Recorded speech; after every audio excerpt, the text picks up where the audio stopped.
Okay, so we're going to finish up stress today, stress and health. Such thing as something that's really good and fun but can still cause stress? Yes, lots of things like sex. Okay, I just was trying to, my doctors were telling me. How is it stressful? Yeah. It creates an autonomic nervous system response. It increases the levels of epinephrine, norepinephrine. Your autonomic nervous system becomes more active. It's stressful. Yeah. It just sounds like any type of exercise would do that. Oh yeah, sure. Exercise is a stressor too. Yeah. Yeah. They tell me Okay, that I just not not to thinking of it the exercise same when my way. blood sugar's above a certain number Mhm. because it can cause my blood sugar to go higher because of stress. If it's low, then I can. Yeah. It's weird. My doctors were just asking me this question when I was pregnant, like, Yeah. what kind of stress? Like, going on with the negative stuff, and they're like, well, what about? And I was like, Yeah. stressful? Well, your surprise and your question really just illustrates that just because something is stressful does not mean that it's bad for you. Those are two different things. And in fact, when we start talking about how we measure stress, how you can measure your own stress, one of the things that we get into is not the objective nature of whether the stressor activates your sympathetic nervous system, but rather how that stressor, how you perceive that stressor and the perception and how the perception affects your health rather than the stress itself. So I guess I was thinking of something like drugs or something where it's fun at the moment maybe or something, but it's definitely bad for you. That's what I was assuming. That's how I imagined your question. Well, in fact, you could take drugs and it would reduce the activation of your autonomic nervous system and you would feel less stressed. Maybe stress just has the idea everybody has when you get around where stress is bad. So stress doesn't have to be bad. Yeah. Yeah. Just what we perceive it generally. I understand when I think about it, but without thinking. Yeah. That's right. I assumed her question was, is there something that's bad for you that's fun? Basically, like drugs. That's the only example I can think of. Oh, sure. There's lots of things that are fun, but that creates, that has negative effects in your life, certainly. But in terms of, if something is fun, your perception of that thing as fun is going to almost sort of offset any negative effects of the stress itself on your body. So it's really a perception thing. But we'll get into that today too. Yeah. So the same activity will affect two people completely, Oh yeah, absolutely. Sure, of course. depending on their perception. Yeah, sure. Yeah.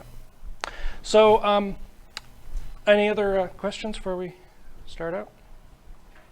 So we're going to talk about a couple of different approaches to understanding stress and what stress is and defining it and measuring it. So we're going to talk about Selye, Hans Selye, and then we're going to talk about Lazarus as an alternative to Selye. And then we'll talk a little bit about how we measure and appraise stress. So here's the deal with Selye. Selye does his research starting out in about the 1930s.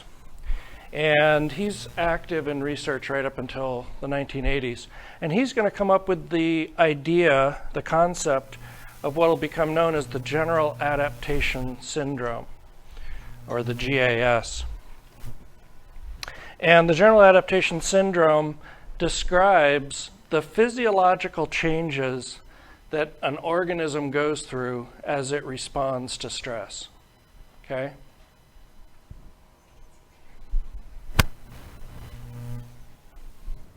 And what he's going to say is that the stress response is nonspecific. Essentially, you get the same stress response regardless of what kinds of stressors are present in your environment. So when we talk about stress, we went through that little slideshow with the pictures, and I said, well, what is stress? You know, is stress your job? Is stress your response? Is stress the interaction? Mostly when we talk about stress, we talk about stressors, which are the actual stimuli in the environment that are going to evoke a response, right? Whereas when we talk about stress, we're specifically referring to an organism's response to that stressor. So when an organism experiences this stressful stimulus, how does the organism's response is what we're actually going to be referring to when we say stress. So stress is your response, but there are plenty of stressors out there, right? And as we said, two different organisms may have different responses to the same stressor. But according to Selye, the way that the response happens is going to be the same regardless of what the stressor is. Questions on this?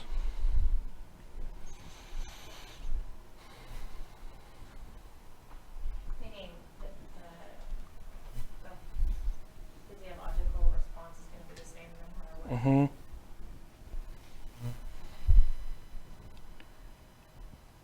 Even if you think it's a good one or a bad, it doesn't matter Mhm. your perception. Mm-hmm. According to Selye, but we'll see that that's a problem. Yeah. So when Selye describes the general adaptation syndrome, he says we go through 3 different phases, and in the first phase, he called the alarm or reaction phase. And during this phase, your body has to realize that there's a stressor there, and then it has to start making some physiological changes that are going to allow you to respond to that stressor effectively, right? So if if somebody says, hey, look out, and they point above me and I look up, and there's a 20-ton weight falling down toward me, I'm going to have to activate some kinds of systems in my body that are going to allow me to do what? Get the heck out of there. So this is the point at which they say your stress resistance will go down briefly as your body has to suddenly start responding by all kinds of metabolic processes that are going to divert a lot of your resources to energy, to being able to respond, to being able to run away, or to being able to confront the threat. And then usually once you've confronted the threat or you've run away, there's a period called the resistance phase. And in the resistance phase, if you're still exposed to the stressor, your stress resistance is going to go up for a little while. But at a certain point, what's going to happen is it's going to start to tail off. And when it starts to tail off, when you're not able to, to keep coping with the stressor minute after minute, hour after hour, day after day, what's going to happen is you're going to start moving into the third phase where you'll go through exhaustion. And so you'll read about a musician who's on tour, and they're doing a show every night, and they've got a lot of obligations, and they go, and they're constantly in this state of stress, and one day they just kind of keel over in exhaustion, and their body basically says, I'm done. I can't do this anymore. Because the sympathetic branch of your autonomic nervous system, remember, is pumping all those stress hormones through your system. And you're maintaining a high level of activation, metabolic activation in all of your bodily systems, and eventually it takes a toll. And your body says, no more. And that's when you go into exhaustion. You faint and can't get up and have trouble maintaining electrolyte levels and things like that. So it's very dangerous to stay in these stressful situations. Now here's the deal. This is really good. This is a great response system, and it works really well for what? Temporary stuff. Short term, like, the 20-ton weight, right? Or the tiger on the trail, the mountain lion on the trail, right? Mobilize your systems, get the heck out of there, and then you can come back to normal. The problem is that we don't live in a world of those kinds of stressors for the most part anymore. For the most part, we might almost get into a car accident and that activates you for a little while and then you calm down. But for the most part, when we talk about damaging or dangerous stressors, we're talking about these long-term situations. Maybe your boss doesn't like you at work, but he can't afford to fire you, and so you keep going to work every day and you realize, he doesn't like you and he wants to find somebody else, and you feel like you're not doing a good job, and it just goes on and on and on and on, and pretty soon there's nothing left, right? So this response system is not very adaptive for our contemporary social stressors. It is extraordinarily good for the kinds of stressors that we probably faced in our evolutionary past, right?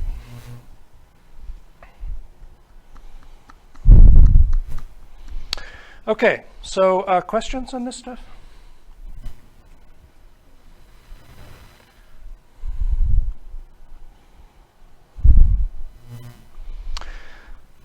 So Cellier's gas, what do we say about Cellier's gas? As I said, basically Cellier said this is a physiological response, and it's a very basic response that all organisms have built into them. But all of his subjects were not human. He didn't run human studies, and because he was more interested in controlling the variables in his studies. So that's one of the criticisms, and the idea that as humans we have pretty unique ways to respond to environmental stressors that maybe a lot of animals don't have. For example, two entirely different people will have two entirely different perceptions of a stressor. We'll see something that one person says, that freaks me out, and another person, it doesn't, right? In addition, humans do this interesting thing with interpretation and cognition. So we interpret events, and when we do this interpretation, remember, we make interpretations of events not just based on the present situation, right? Because a lot of things that we're afraid of in the present tense are not fearful. Mostly we're afraid of what? The future or the past or some sort of combination of what might happen, be based on what happened before, and is she really gonna like me, right? And this is like real, very different kinds of stressors than probably most animals go through. We don't have a lot of evidence of future cognition in animals. So it's this future casting that we do that oftentimes is this very intense stress. We worry about what hasn't happened yet, okay? And, some of us are more neurotic than others in that way, but okay.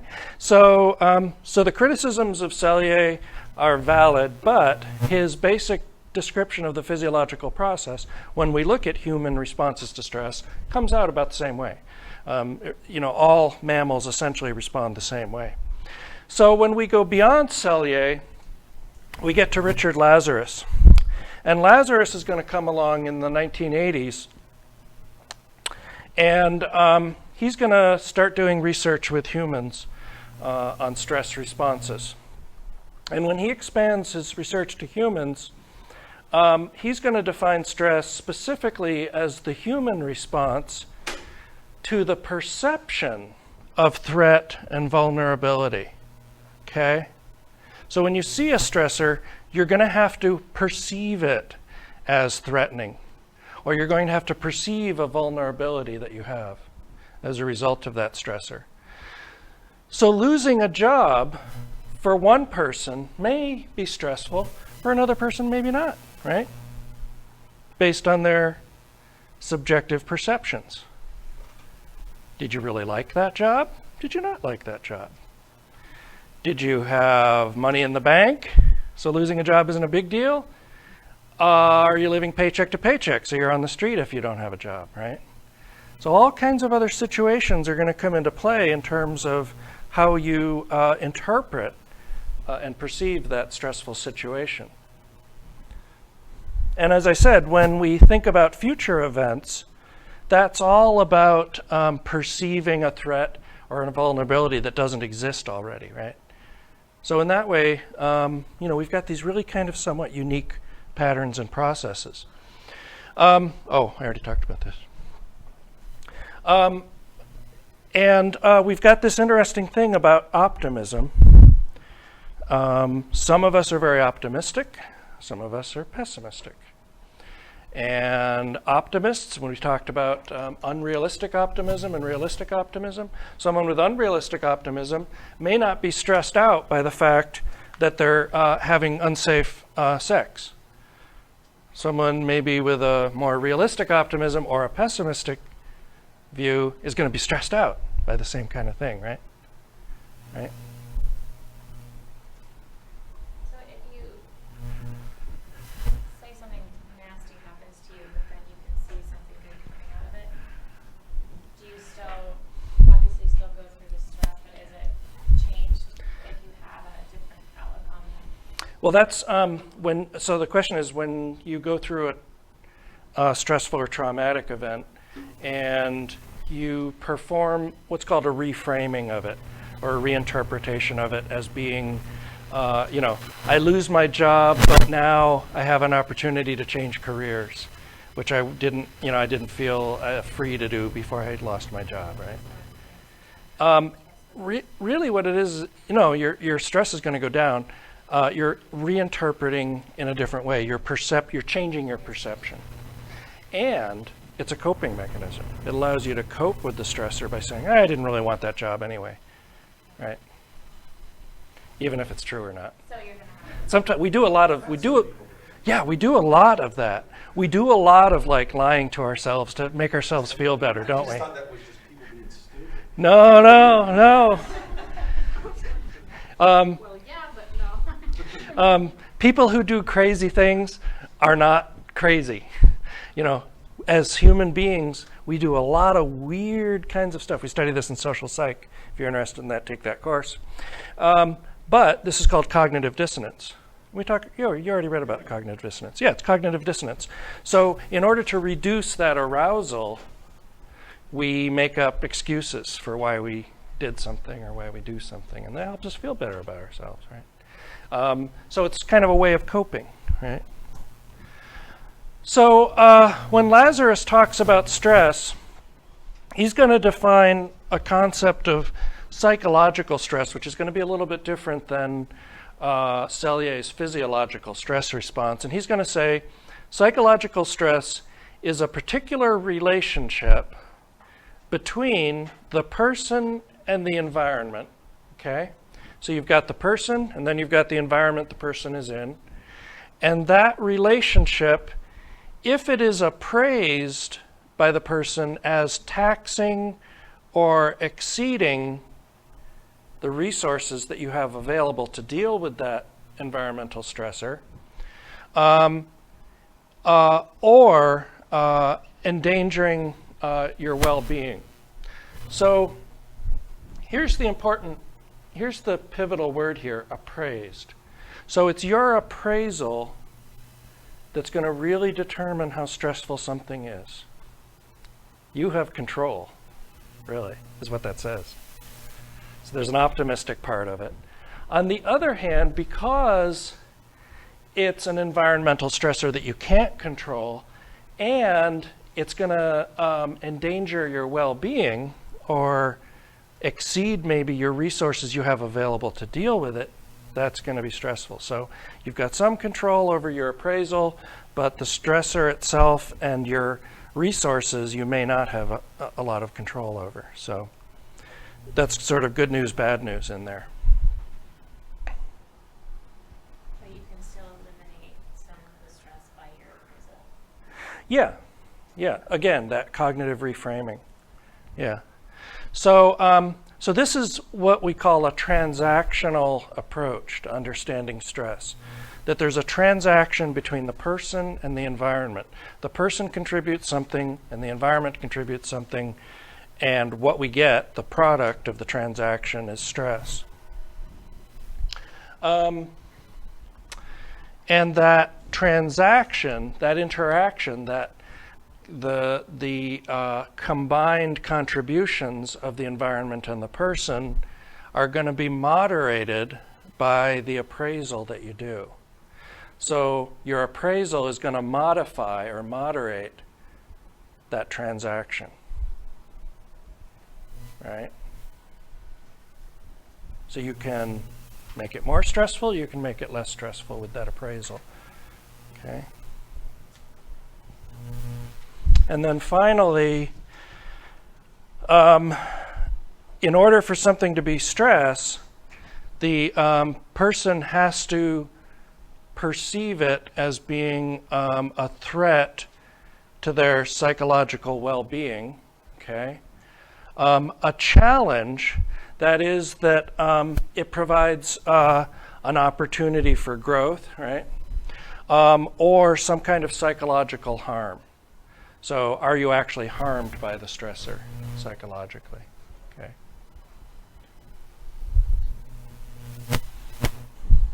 So Lazarus's approach is more comprehensive than Salier's, especially when we start dealing with human beings rather than animals, okay? Because it's going to have much more of that cognitive approach. Remember, Salier was working in the 1930s, 40s, 50s. What's the dominant paradigm in psychology? Along with the psychodynamic for explaining behavior? The behaviorism, behavioral perspective. And so behaviorism says your behavior is a product of the history of reinforcement that you've had in the past. So it's very deterministic, and it doesn't consider the black box and what's going on up here. This is much more about the black box, and this is coming along in the 1980s after we've gone through the behaviorist approach and we've emerged into the cognitive psychological approach, right? Okay. Oh.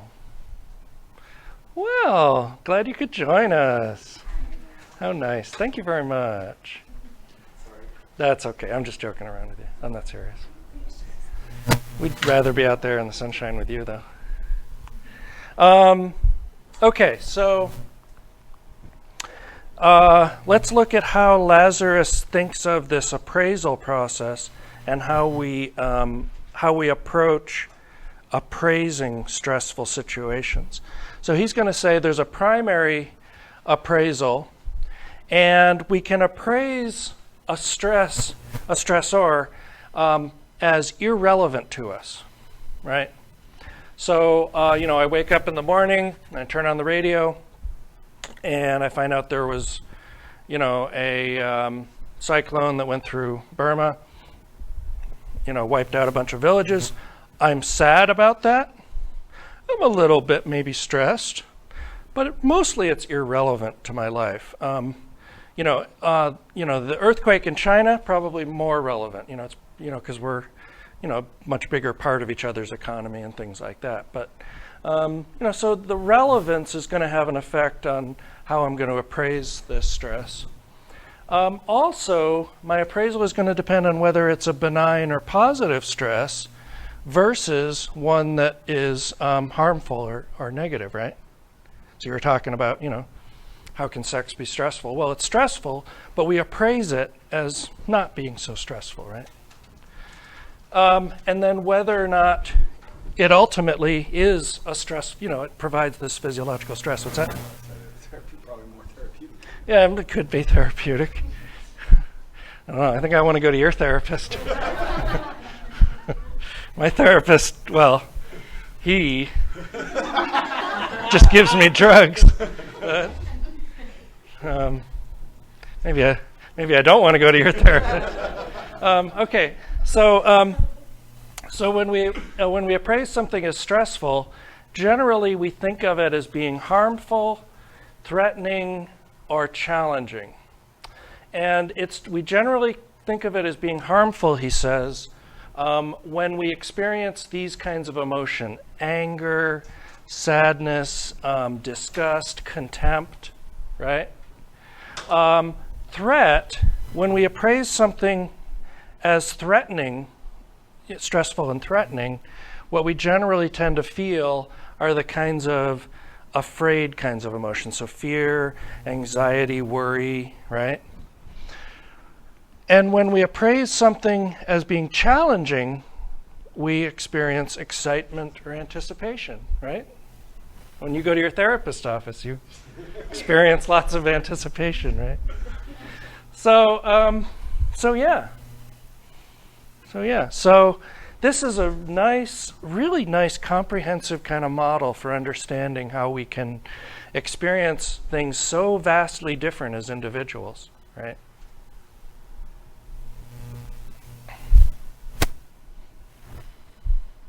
So this is what he calls the primary appraisal, and we do this first, and then after that we go through a secondary appraisal, which says, okay, now that I've appraised it as being either irrelevant, benign or positive, or stressful in this way, what are my options? What can I do about it? Also, we have to ask ourselves, what's the likelihood that I can actually do anything that will reduce my stress, okay? Or will my actions be ineffective, right? Will my actions actually result in a stress reduction? And then he says, after we've gone through the primary appraisal and then the secondary appraisal, bless you, right? Is that a sneeze? Oh, okay. I wasn't sure. So then we go through this reappraisal. So now we go back and re-examine it. And because once we do this stuff, once we think about options, once we think about our likelihood and whether the actions I take will actually reduce the stress, that's going to change how we feel about the stress, right? The more control we have, the less stressed out we generally tend to be, right? Lack of control is one of the major stressors in your lives. And in fact, in organizational psychology, in terms of office environments, both social environments and physical environments, the more control you give your employees over their environment, both their physical environment and their social environment, and their perception of control in their job, the less stressed out they're generally going to be. So control is a huge thing for people, being able to control your environment. That's what we do. That's what really makes us a lot different from animals, isn't it? We control and modify our environments. And most animals live within the habitat and the environment. You know, for better or worse, right? Global warming is partly a product of us controlling our environments and altering our environments, right? So, questions on this stuff?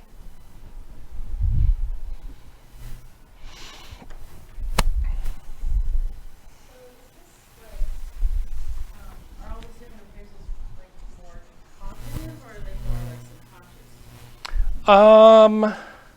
You know, I would say Lazarus would probably say they are active cognitive appraisals. We may do them without conscious awareness. It seems like people do like this naturally. Yeah, Thinking about it could be without conscious. I don't know if Lazarus specified one way or the other. So what I'm passing out to you is the stress appraisal measure. You're welcome. And this is a scale that's used to interpret and to maybe measure and quantify your appraisal of a particular situation in the future, okay? So you've got an exam coming up when? A week from today? No. 2 weeks from today.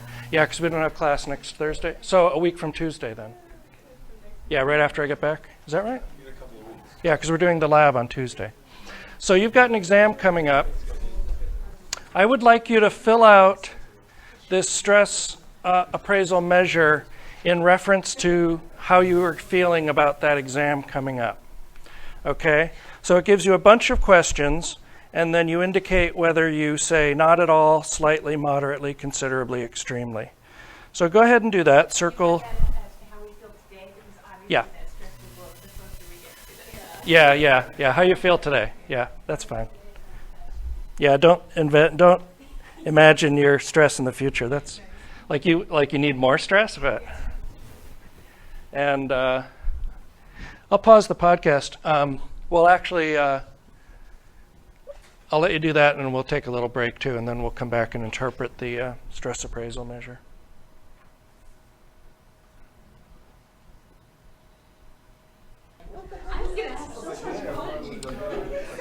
Okay. So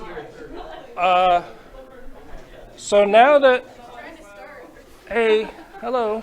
Now that you've filled out the stress appraisal measure, it's time to give yourself a little bit of scoring on it. Now, there are these 7 different subscales to the stress appraisal measure. So what I'd like you to do is add together the numbers on each of these subscales to represent an index for threat, for example. So go ahead and add each of these question numbers together, the score of each of those questions numbers together, to get your subscale scores.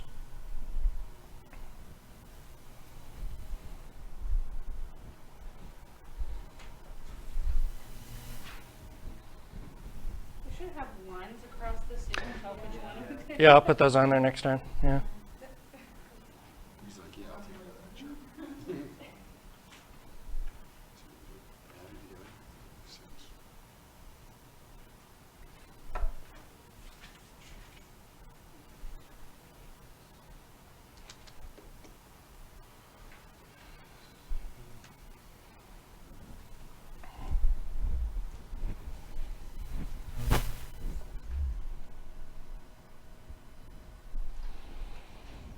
Mm-hmm.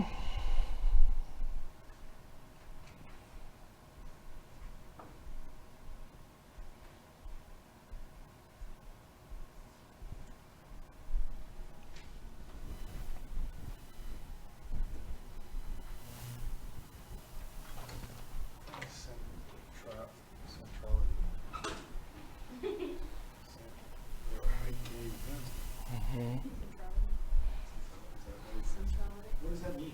I'll tell you in a minute.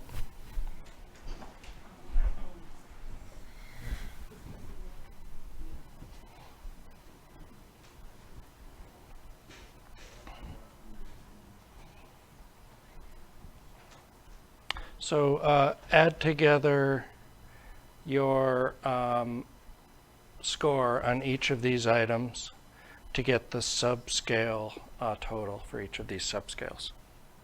So add together the number you circled on question 5 plus the question 11 plus question 20 plus question 28.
Okay, you guys are cruising right along.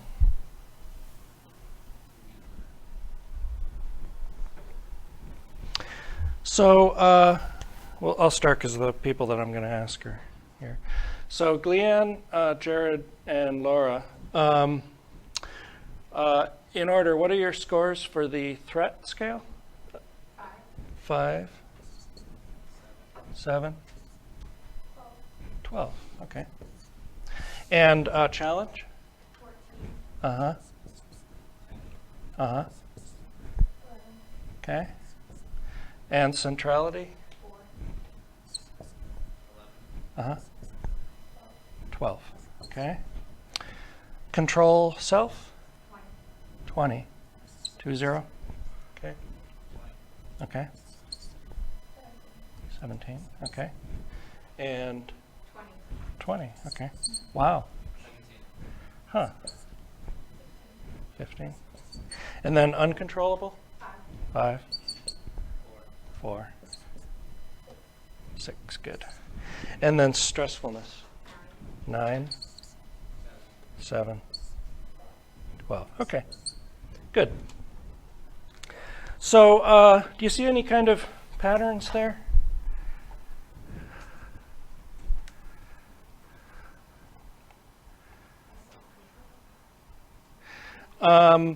Laura scores quite a bit higher in terms of threat.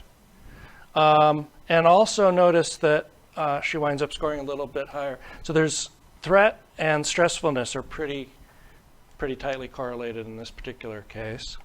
For most of you, the degree to which you think that exam, the outcome of that exam is uncontrollable, or the stress from it is uncontrollable, is very low. Right? So you generally tend to feel some mastery over the stress itself in the exam indirectly. And most of you also scored fairly high in the control scores. Now, as we said, threat has to do with the degree to which you feel that situation poses a risk of harm to you, either psychologically or physically. Challenge, remember, is about excitement, is about potential for growth, things like that. And so for the most part, you guys scored in the middle on that. Centrality was a big difference here. And centrality has to do, what are the question items for centrality? What's the question for number 6?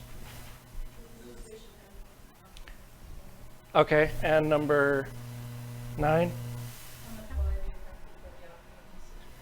Okay, and number 13? Okay, and number, what is it, 27? So you get the idea of centrality? It's like, how much does this situation form a core for your present sense of self and then your future sense of self, right? And, Gleanne has a relatively low score there. The other two have a little bit higher. Now, I have a suspicion here. I suspect that I'm pretty sure I know that you have children. Oh, okay, you've got the business.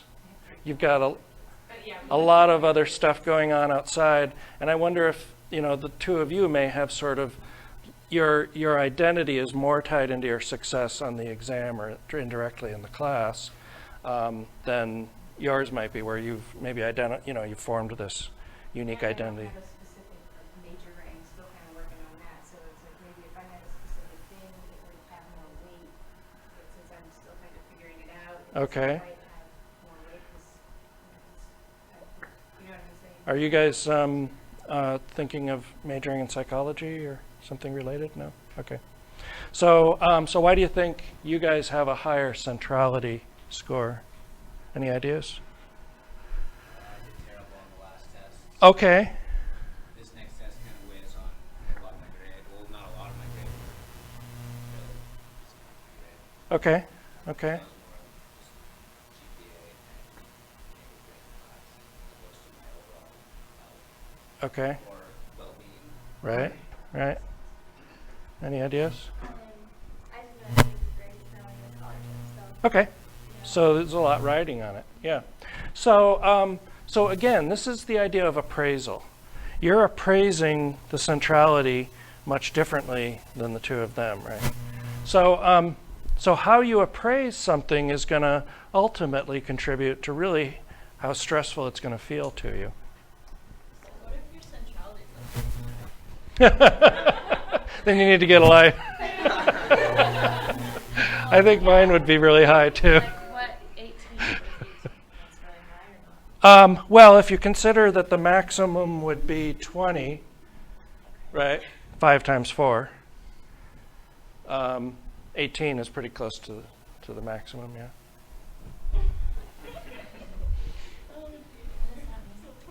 Is there a reason my threat is much lower than my stress?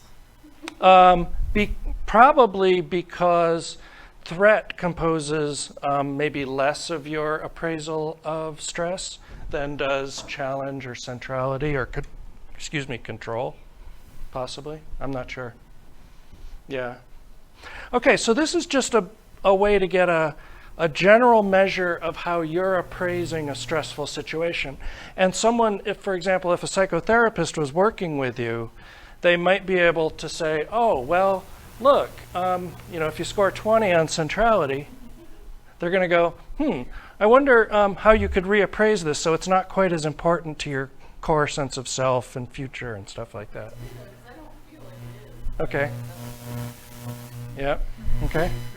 Don't think of yourself as pathological for sure. I don't think there's any pathological values here. Okay. So that's the general stress appraisal measure. So we can get a kind of measure of your stressfulness overall, but then also in these sort of sub-items and sub-areas where you can focus. For example, with a cognitive behavioral therapist, you might be able to focus working on improving, reducing these scores in terms of stress. Yeah, question? Yep. Is it the self-control aspect is No, generally, if you have relatively high control self, that means that you have an appraisal that you have control over the outcome, as opposed to other people having control over the outcome, perhaps. Internal sense of control. Yeah. Internal locus of control, possibly. I don't know what the correlation is with internal locus of control. So the others, is that a high others? Does that mean other people in the same situation, how much control they have? Or how much do I don't other think people so. have control of your situation? What are the questions? like how much help can you get? Oh, it has to do with. Is the outcome of the situation uncontrollable by anyone? Oh, okay. And what else?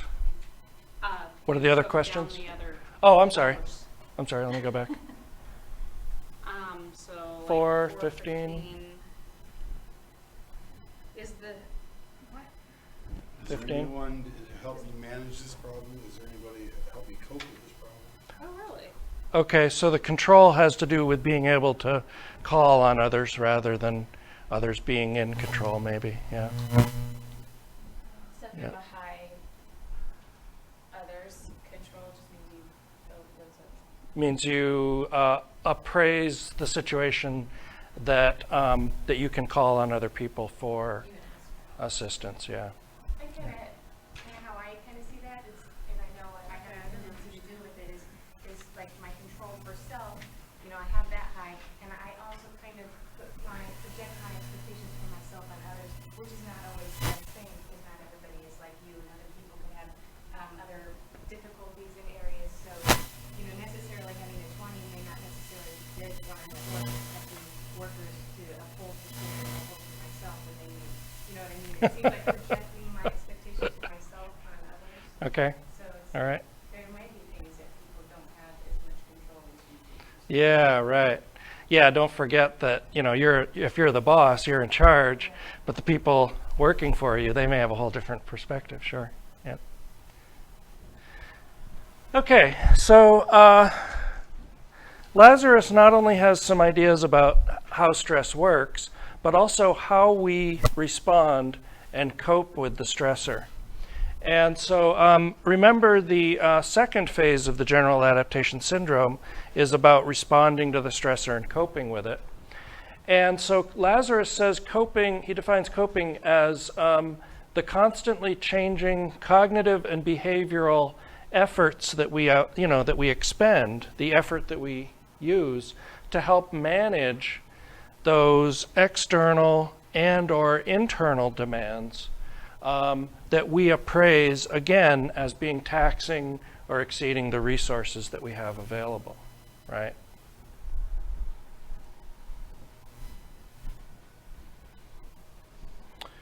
So what this means is, first of all, that coping is a process. It's not an end. It's not a product. It's a constantly changing process that we change our coping behaviors in response to the success or failure of our coping efforts that we've tried to use in the situation, right? So we learn from our coping efforts what works, what doesn't work. The second important thing here that he says, it's not an automatic process. Coping doesn't happen automatically. It's something that we actually have to learn. So an effective thing to teach children in school, elementary school especially, is how to cope with stress, how to cope with, their classmates that are taunting them, how to cope with the demands of the school, how to cope with, difficulty they're having with their parents or something like that. So, and what it means is you have to teach somebody to try new strategies, right? Because these things don't just come to us automatically. But a lot of us don't get taught how to cope with stressful situations. And then another important factor that Lazarus identifies in this definition is that it takes effort to do this. It's not as if this comes without its own costs in terms of energy, time, resources. And what's important for coping is that we get a sense that we are able to manage and control our situation. Again, this comes back to that issue of control. The more control we feel over our environmental situation and over these stressful situations, the more likely we will feel as if we're successfully coping. Whoops, sorry. Didn't mean to flip that.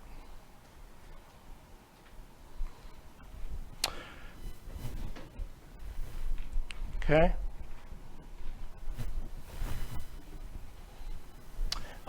In what ways do you feel like, or do you not feel like you've been taught coping? Or have you just learned it trial and error, maybe? Did anybody have any, do you remember ever learning it really explicitly? We were like in grade school. I remember there was like the calm down thing where you're supposed to like count to 5 or like take a deep breath. Oh, good. And exhale. Awesome. Like it was like in grade school, like maybe like 4th, 3rd, 4th, 5th grade. Somewhere around there that they taught us the breathing techniques and things like that. And then that was it, and then, I think that was pretty much it. I'm sure in health class, like I in don't know. middle school and high school, they taught us other things. I don't really remember. Yeah, right.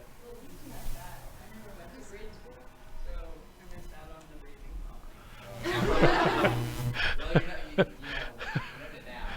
You should be okay. I didn't count to 5. You should be okay. We'll actually do some stress management stuff in the lab on Tuesday. So yeah. What else? Any other coping skills that you've learned along the way with stress? Basically, just observation at home. I probably Watching your parents Right. coping successfully. Probably anything that they tried to teach me in school, I thought was kind of silly.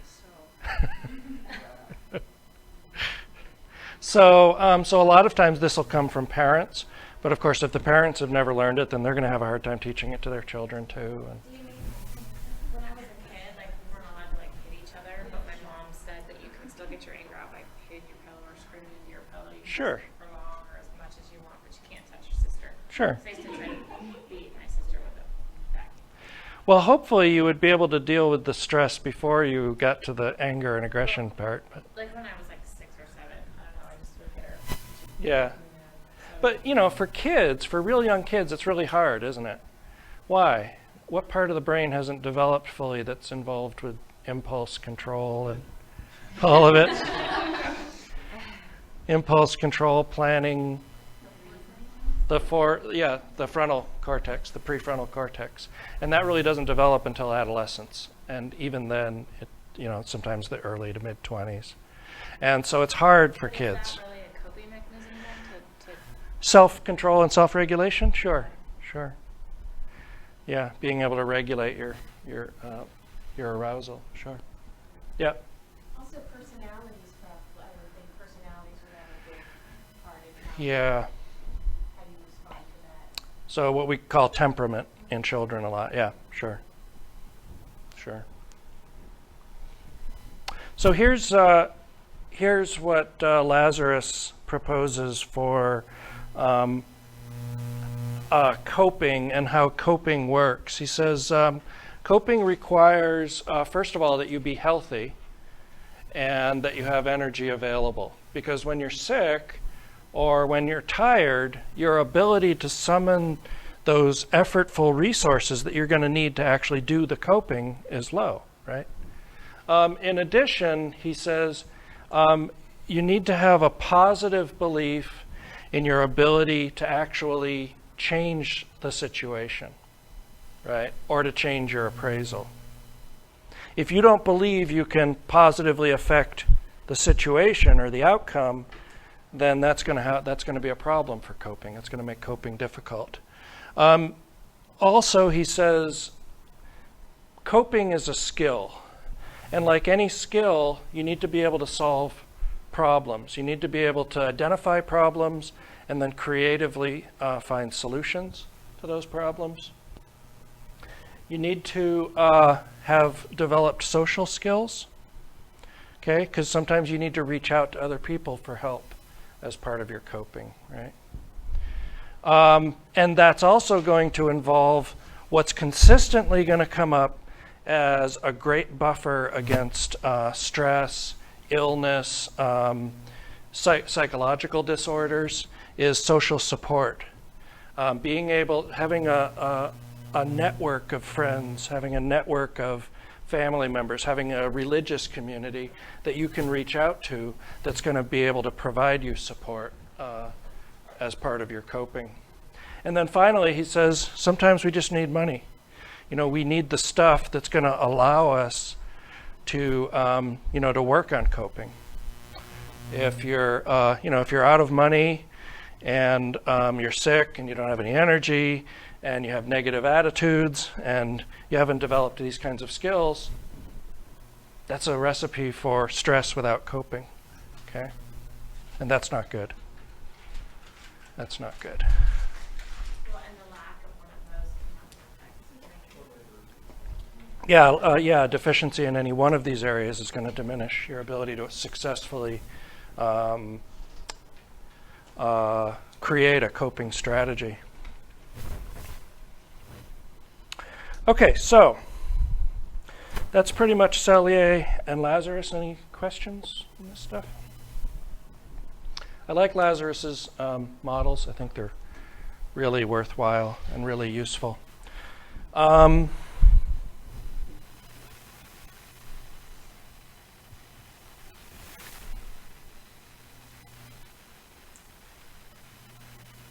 going to pass these out later.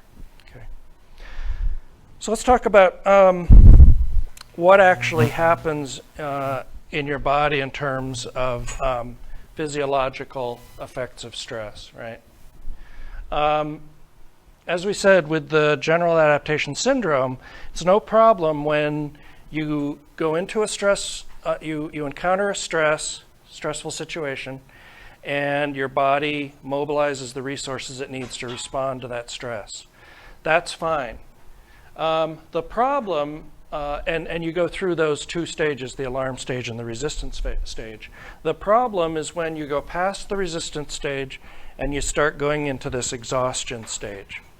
And that's where we see problems in people's health as a product of stress. Because your body can't tolerate that intense activity, that intense sympathetic nervous system activity, for very long. And what we generally tend to see at this point, up until you get into the exhaustion stage, your sympathetic nervous system is able to be countered effectively by the parasympathetic. Remember, because they're both active at the same time. And the parasympathetic counters the activation of the sympathetic nervous system. The sympathetic is activating, parasympathetic is calming or reducing the activation. Okay? So Just get too active? in the exhaustion stage, the parasympathetic nervous system can't keep countering the effects of the sympathetic nervous system. So what happens is the sympathetic is active without being countered, and that's when you go into exhaustion, right? Because your body can't stay in that constant state of activation. It's like staying out. Do you remember? Do you remember cortisol and corticosterone? The hormones that are very damaging to your body systems, right? Your blood sugar is at a high level, and that's going to cause problems in your body systems. And eventually, your body systems are going to shut down because they can't continue to be activated. Yeah, yeah. It's not like, it's not like, oh, I'm a little bit tired today, so I'm going to have a cup of coffee to wake up, right? This is like having a cup of coffee and having another one, having another one, having another one, having another one, and then a Red Bull, and then another one, and then half, and more, and then right? Can't keep that up. Yeah, yeah. You just like to see me jump around like a monkey. I know you. When you first think about it, it's like the thing that keeps you calm shuts down. So why do you fall over in anxiety when the thing that's holding you back shuts down? What keeps you calm is keeping you from wiping out your body's reserves. See? Yeah. Well, I mean, I understand that, but I guess it would be where you finally, like, that would calm down, then you'd have like a burst of energy, and then you'd fall over. Okay, well, sure. Yeah, that's fine. Okay. If you want to, if you want to think of it that way. That's good. Yep, you can do that. That's fine. Yep. And so, so what stresses us out? Well, when we talk about stressors, we generally tend to think of some pretty significant kinds of life changes. So these are some of the major ones. When someone close to us dies, that's a real high-level major life stressor. When we get divorced, right? Similarly, when we get married is also a pretty strong stressor. And unemployment certainly is. Again, these are all going to depend on your appraisal of the situation, right? So for some people, divorce is going to be a more, or perhaps, some people are going to have a less of a stress response because their appraisal of the future consequences, their appraisal of centrality, their appraisal of threat, all those things are going to be different.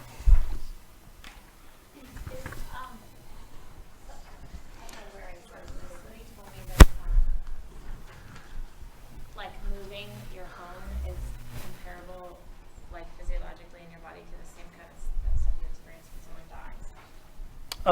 dies.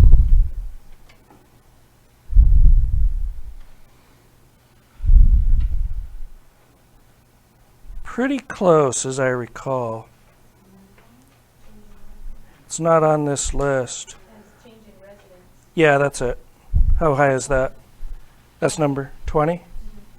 Oh, what are you looking at? Oh, it's number. Are you looking at the social readjustment scale? The first one. 32? It's number 32. The Yeah. value of the one. Okay. So that's relatively low, actually. Yeah. Okay, so what I passed out is a set of 4 questionnaires, and the first one is an assessment of major life event changes and the relative stressful contribution that those have, right? And so basically the instructions are to, score this out. You can do this on your own time. Score this out and then add up the scores. And it says on the back, if your score is 300 or more, you stand an 80% chance of getting sick in the near future. If your score is 150 to 299, it's about 50%, less than 150, about 30%. So how this was developed was they gave it out to people, and then they looked at those people's physiological responses. Did they get sick in the future? Did they not get sick? And so from that data, they were able to come up with these cutoffs that kind of indicate your statistical risk for stress-related illness in the future. But notice that there's not much here in terms of appraisal, is there? Like, how do you appraise? I might appraise marital separation very differently from you do, but it's got the same score for each of us. So there's some validity and reliability questions on this scale.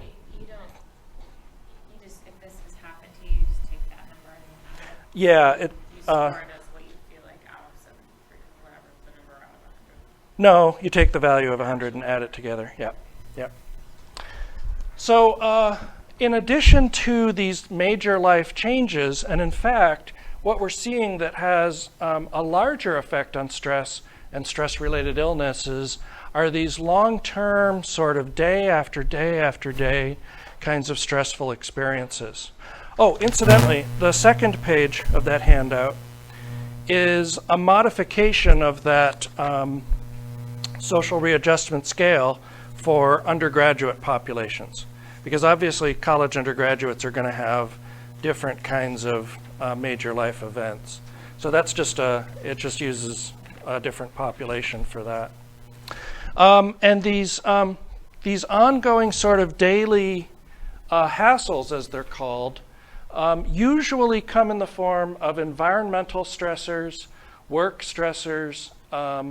Sleep deprivation is oftentimes one of these intense daily hassles. The personal relationships we have can be hassles, right? And in fact, the response that you have to stress, so when you're in the presence of your marriage partner, if you're married, and we measure your stress response, that'll give us a really good measure of how likely it is you're going to get divorced. Okay? And that's work that was done by John Gottman at the University of Washington. Really interesting research. Whoops, I'm sorry. So, okay. So here's the deal.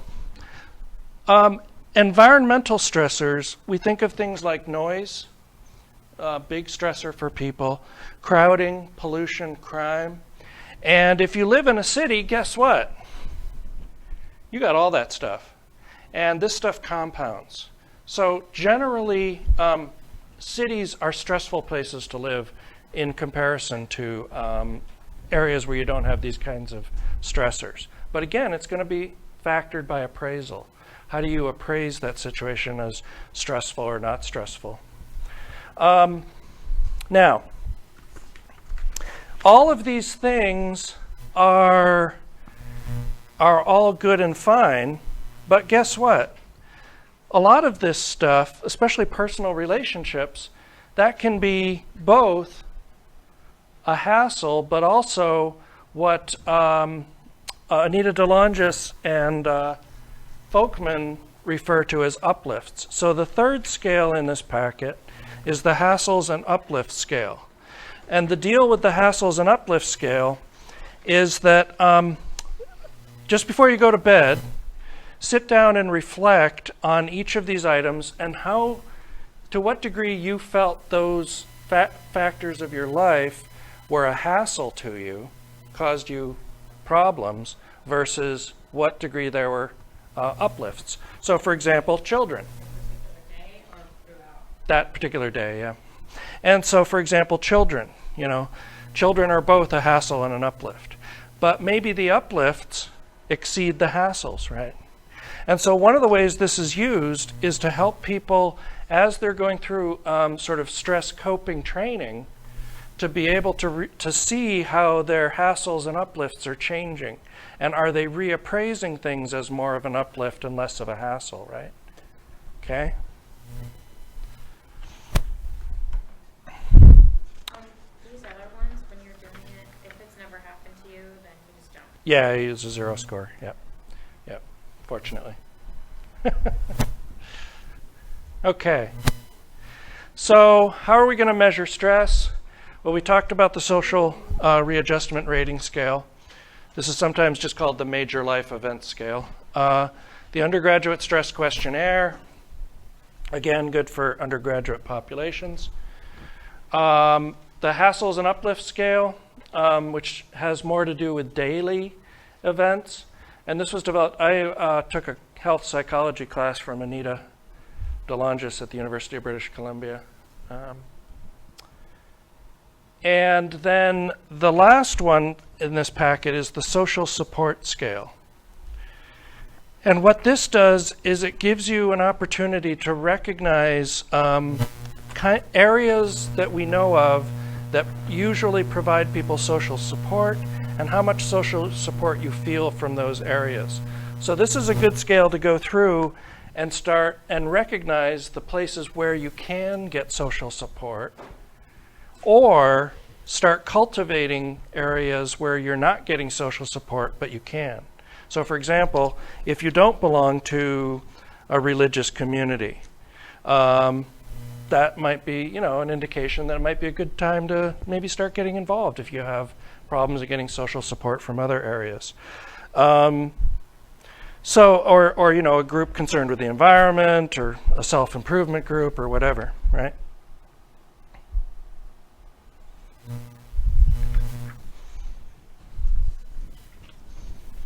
Okay. Questions?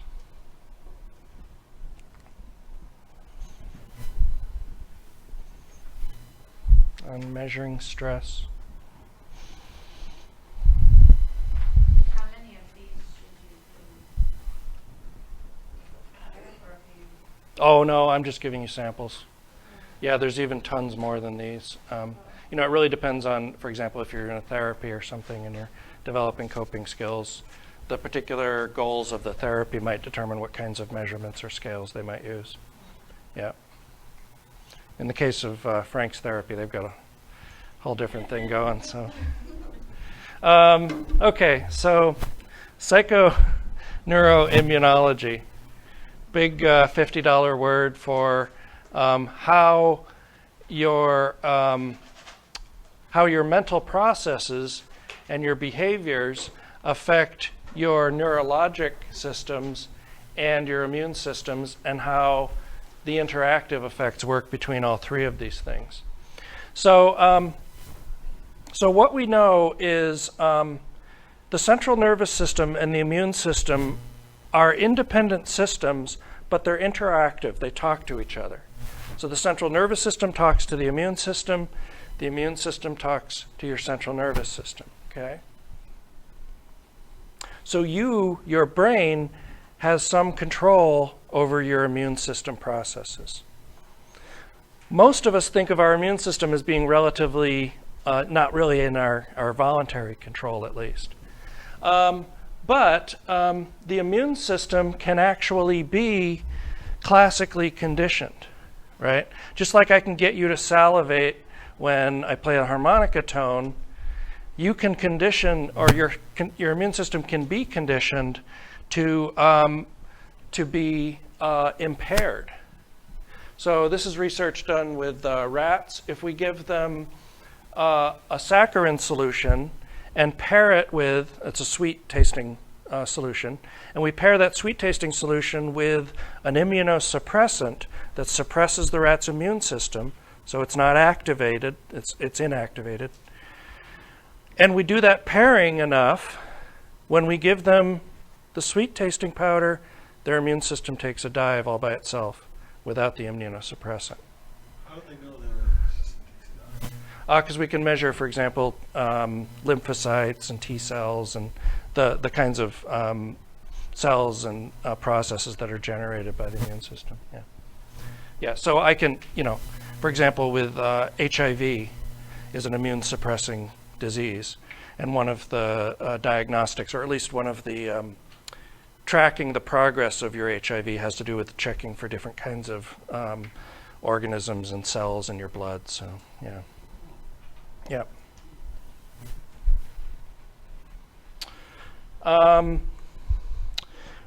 We also have some good data about how loneliness affects your immune system. This is in college students that this research was done. Generally, students who are lonelier will report more problems with immune system function when they're put under exam stress.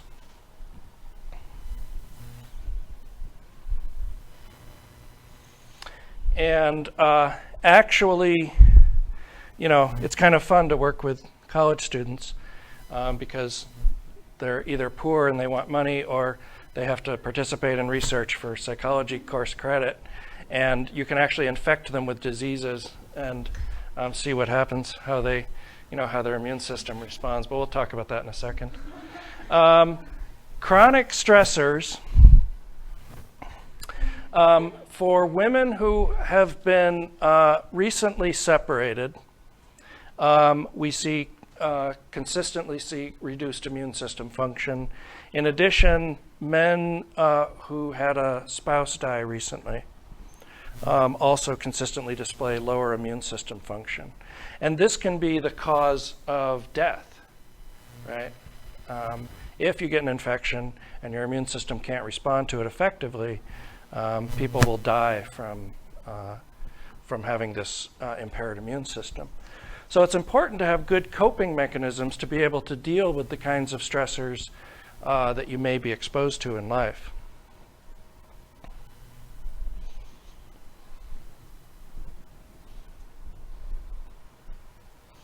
Okay.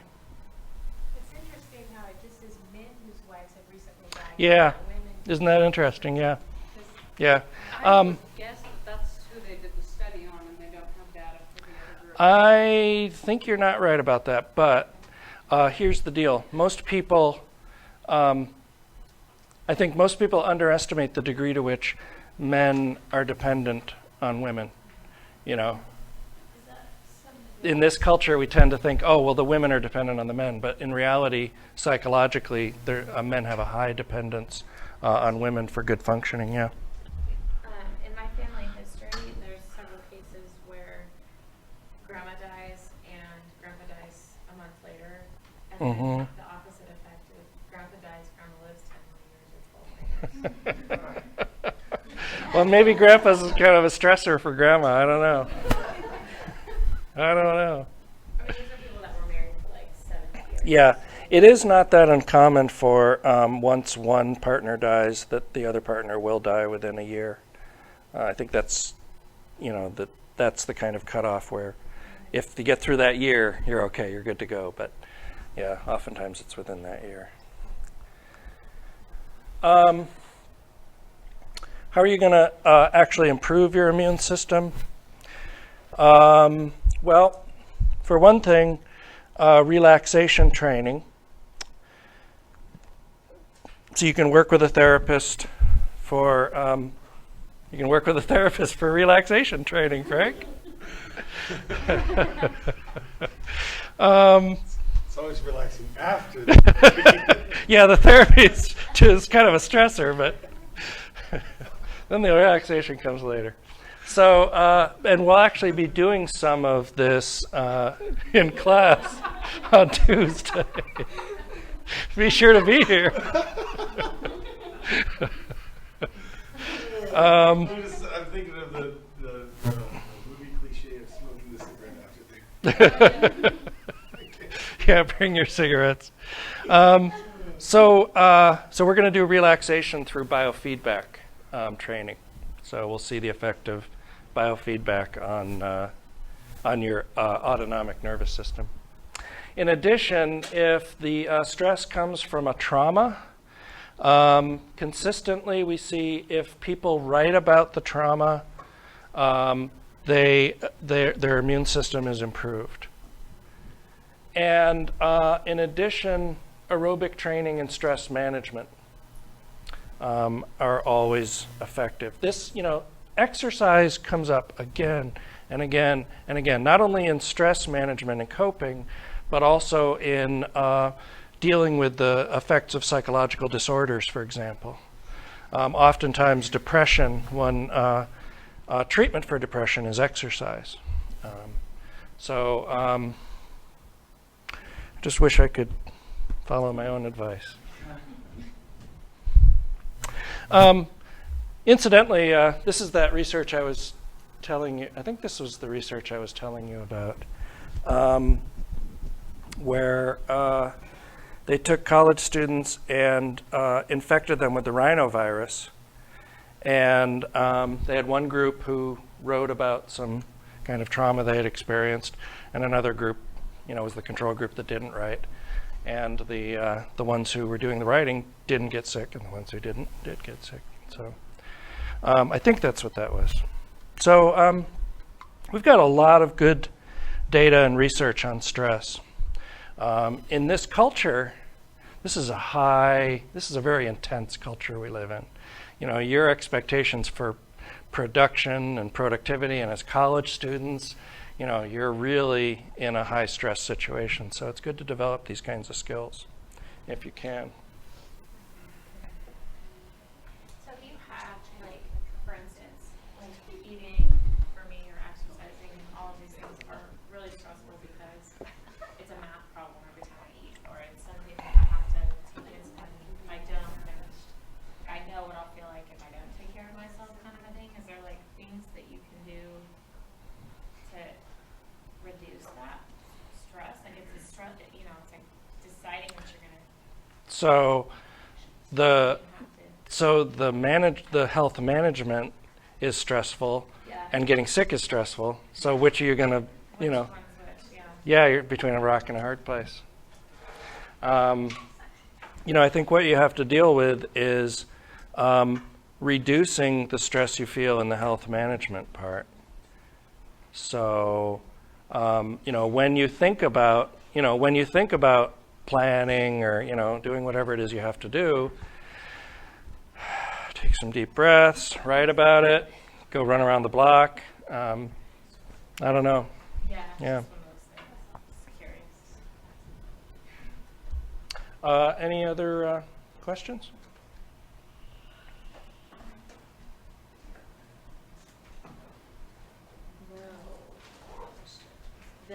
You handed out I saw online the paper assignment. You handed that out. Yeah, the paper assignment's available on the Downloads website. And as I said, we'll be doing a lab on Tuesday. It will be fun. And it will involve pain. You'll see. Not Frank's kind of pain. No. Hopefully.